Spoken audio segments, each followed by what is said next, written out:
So, the takeover for Manchester United is coming to a close with the Raine Group, or technically the Glazers, telling the Raine Group to pick a preferred bidder. That is set to be done before the end of the month. Well, there's only 3 days left in the month after today. So, pretty much this week, preferred bidder will be picked, or it will go to a third round of bidding. Now, some reports came out that if Ratcliffe gets United, that he would probably have to sell his stake in Nice, otherwise Man Utd and Nice couldn't play in the Champions League, and that Sheikh Jassim would have to prove he's not directly linked to Qatar, not Qatar, PSG, but that won't be an issue because the reason Sheikh Jassim is the face of this bid is because he's not linked to PSG. It's actually, I think, Sheikh Jassim's dad or uncle who actually has the money in Qatar, but Sheikh Jassim is the face to show that, you know, he's not directly linked with PSG, and we know that UEFA have given Qatar the green light to do that. So we'll talk about that. We'll talk about a few takeover details that come out. Obviously, who the favourites are. Sheikh Jassim is believed to be the favourite. He is believed to be leading the race, and if a preferred bidder is picked, it is believed to be Sheikh Jassim. However, if it goes to a third round of bidding, it will be between Qatar and Sheikh Jassim, and maybe minority investments, but very, very reliable sources are saying the Raine Group, they're looking at the full sale, the Glazers looking at the full sale, they're ready to pick their preferred bidder, which we will get into. And reportedly, United making a big offer for Kane. Manchester United obviously really want Harry Kane. Ten Hag obviously really wants Harry Kane, so we will talk about a bit of transfer news, United's offer for Harry Kane, the chances of selling him, etc. in a second. So please do smash that like button. Of course, subscribe down below if you're new, and let's get into the transfer news. So what's said by Ben Jacobs, there's a slightly delayed second offers from Sheikh Jassim and Ratcliffe haven't altered the roadmap. It is possible feedback is received by the end of the month. So although, you know, we had to extend the deadline for Sheikh Jassim and Ratcliffe, you know, that's said to not alter the roadmap.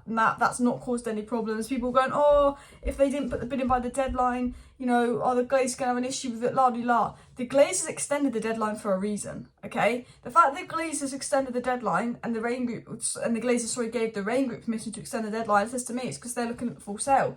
You know, reportedly the bids had gone in and all of a sudden they hadn't gone in. I think, and this is just a theory, I think the bids went in, the Glazers said, no, these are going to be higher. They extended the deadline and let them come back with a higher bid. I think the fact that the Glazers even gave the Raine Group permission to extend the deadline says to me they're looking at the full sale. You know, for me, the fact that they even gave them permission to extend the deadline says to me they're looking at full sale. Because if you weren't interested in a full sale and you've got these 3-4 minority bids that you're really happy with, apparently they love and really happy with the minority offers they've got the Glazers. If you are happy with all those minority bids you've got, la, then why are you extending a deadline for Qatar and Sajim if they didn't put their bids in time? Doesn't make sense. But it did say it's possible feedback to see by the end of the month. We've got 3 days left in the month. I do think this week we're going to find out if it goes to a third round of bidding who the preferred person is. Like, generally, this time next week, we could be sitting there going, oh my God, like, Qatar's been picked. They're in the final round of bidding. They're probably going to be new owners. Or this time in the week, we'd be sitting here going, F the Glazers, or we could be going into a third round of bidding, which is my prediction, because even though I think that the Glazers should pick someone, or we should go a bit, so Ten Hag's got some time in the summer, the Glazers don't think about and don't care about Ten Hag having time in the summer. They care about getting as much money as they want, which is why I wouldn't be surprised if it gets announced tomorrow or Thursday or Friday if it goes to a third round of bidding. Who was said by Rob Dawson, after the latest round of offers, bidders are waiting to hear from the Raine Group. The US bank are working with the Glazers on what the next stage of the business process will look like. The Raine Group could invite a third round of offers or name a preferred bidder. As said, it's up to the Glazers. Fabrizio Romano did confirm yesterday both big bidders, Sheikh Jassim and Ratcliffe's Ineos, are still the two favourites to buy United. And I think the pure fact that Fabrizio Romano is confirming that the two people who put the full sale offers in, not the minority offers, are the two favourites. The fact that Fabrizio Romano is saying they are the two favourites, again, indicates to me that, you know, this is a big plus if we're looking for the full sale. They got the deadline extended, the Raine Group prioritising the full sale, and Romano is saying the two offers for full sale are preferred. But it says to me the Glazers are seriously looking at the full sale. And I do think it's going to go to Qatar or Sir Jim. I do think it's a battle between Qatar and Sir Jim. Sir Jim is pretty confident, but can he match the financial capabilities of Qatar? He can't. I think the only thing that's stopping Qatar is some kind of regulation or some kind of Glazer agenda. I do think that Qatar will probably be the next owner. It was then said Sheikh Jassim bin Hamad Al Thani, who was leading the Qatari bid to buy United, may be forced to prove that he has no influence in the running of PSG. And then there was another article saying, should Nice and Manchester United both qualify for the Champions League, if Man Utd finished 4th and Nice finished 3rd, Nice would be in the Champions League and not United because they finish in a higher league position. So Ratcliffe, if he wants to own United, might have to sell his stake in Nice. So there's some complexities around these full bidders and their offers, but I don't think Qatar would have gone to this much effort to try and buy United, and Sergio and Ratcliffe would have gone to this much effort to try and buy United if they weren't going to be able to play in the Premier League. So play in the Champions League. I think Qatar, they've done effort, they've done the research, they've got the green light from UEFA, they've made sure that what they do, United can still play in the Champions League with PSG, and I think Sergio and Ratcliffe will do the same with Nice. I don't think it will be an issue, but what we have learned today is there are still barriers. I don't think there'll be an issue, and that, you know, the big thing that we've learned today is that there could be a big choice made for a preferred bidder, or we're going into a third round of bids this week. We're really going to have some indication on what's going to happen this week. So I know the news is a bit repetitive and dragged on, but just so that you know, we are going to know this week. So make sure you subscribe to the channel. Make sure you smash that like button so we stay up to date on that. And I'll tell you someone that United want, Harry Kane. He is Ten Hag's #1 target, reportedly ahead of Osimhen. I think it's between Harry Kane and Victor Osimhen as United's 2 #1 priority targets. We know that we've been watching Kane for a while. We know that he is that Robin van Persie signing. He'd only be here for a couple of years, but he is a very Robin van Persie signing. He is someone that would completely transform the team. I know he's not Victor Osimhen. I know some people would prefer Goncalo Ramos, Vlahovic, Victor Osimhen, which I understand a more younger approach. But let's not deny that Harry Kane would be a fantastic signing and take this club up levels. Harry Kane would be very Robin van Persie-esque, would take us up levels, would do that sort of short-term job. It was said today in a report that Manchester United are preparing to make a move for Harry Kane with an £80 million offer for the striker. So they're talking about United making an £80 million bid to sign Harry Kane, which is a lot of money. But if he's got 1 year left on his contract, Daniel Levy should probably have set something around that. United obviously want Harry Kane, and there's no denying he's an absolutely world-class player. Yes, you know, he will be a bit overpriced. Yes, you know, he's aging a bit. Yes, he gets the odd injury, but for me, he's got that Robin van Persie kind of thing all over him. However, I do think if you sign Kane, that means that you've got to utilise the next 2-3 years to seriously win a Premier League or a Champions League, and I don't know if we're in that part of our rebuild yet, where I think, you know, we've still got a lot of areas that we need. We still need at least 2 midfielders, maybe a backup understudy for Kane, right back, goalkeeper, centre back potentially, Bruno backup potentially. There's still a lot of positions that United need to get, and I think Kane is more of a finished product. He's someone that takes you from an alright team, someone that takes you from second to first. We're not second.